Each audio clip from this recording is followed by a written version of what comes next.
Hi, what's up guys? Welcome back to my channel. It's Tech, and today I'm going to give you the review of my favorite chipset, that is Snapdragon 8 Generation 1.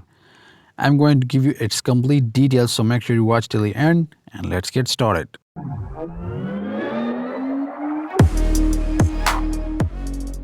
So from the beginning, I was a big fan of the Snapdragon chipsets because their chipsets are far more efficient and powerful than the MediaTek and the Apple. But in this time, the Qualcomm Snapdragon 8 Generation 1 is the game changer processor on the market right now because it used the 8-core chipset that was announced on December 2021, and it is manufactured using 4nm processor technology, and it has one core on Cortex X2 that is based on 3 GHz, and 3 cores are the ultra high performance cores that is based on Cortex S710, and that kept on 2.5 GHz, and the 4 cores that is power efficiency cores based on 1.8 GHz.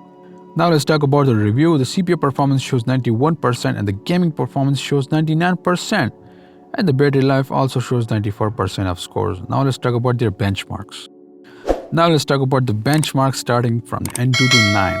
And N2 to 9 benchmarks, we will measure the CPU, GPU, RAM and input-output performance in different scenarios. As you guys can see on the screen right now, the CPU performance shows 228,407.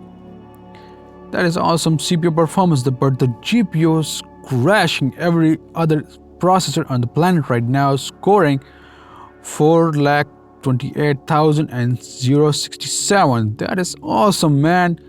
This processor scored more than Snapdragon 720, 778, 750G only by GPU performance. Wow, that is amazing. And the memory also shows the 175,864 because they are using the UFS 3.1 boost. That is more. That means you will get the more read and write speed. And the UX shows also 171,611 because this phone can support 144Hz refresh rate with 4K with Quad HD plus resolution. Total scores 10,12,941, beating every processor on this planet right now, gaining the first place on N2 to 9 benchmarks. Now let's talk about the Geekbench 5. The Geekbench 5 single core shows 1,248. Amazing scores with the multi-core 3,852.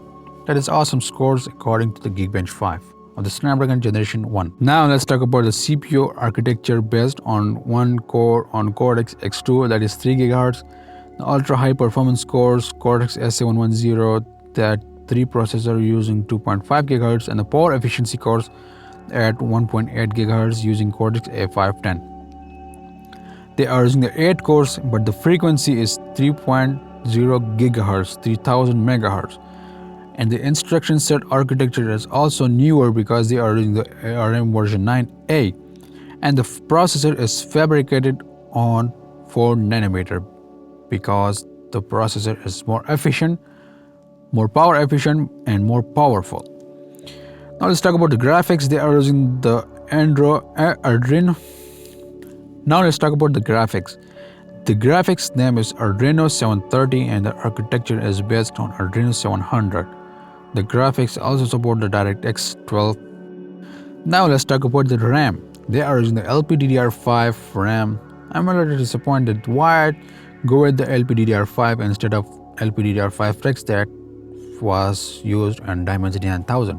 I also made a video on Dimensity 9000. If you haven't watched that, I will leave a card about this video, so make sure you watch that also. They are using the 4x 16-bit buses. That means you have the better speeds because the channel will be also 4. The Snapdragon 8 Generation 1 can support 24 GB of RAM using the LPDDR5 and the max memory frequency of 32 MHz. Now let's talk about the multimedia. They are using the Hexagon NPU with the UFS storage of 3.1. The max display resolution is also 4K. The max camera resolution, they can support the 200 megapixel camera and the 264 megapixel cameras. So that means the Samsung is working on HM5 to 100 megapixel sensor. So that means in 2022 we will got to see the 200 megapixel camera using the Snapdragon 8 Generation 1.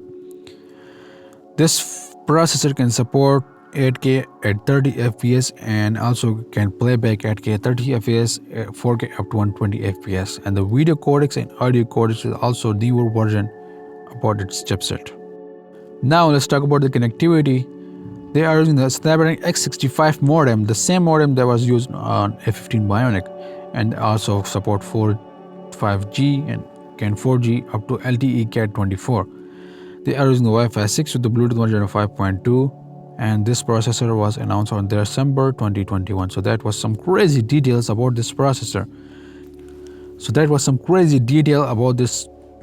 So if you enjoyed this video, then a sub to the channel will be highly appreciable, and also leave a like and comment down below. Let me know your thoughts about this processor. So it's tech, and see you in the next video. Thank you for watching.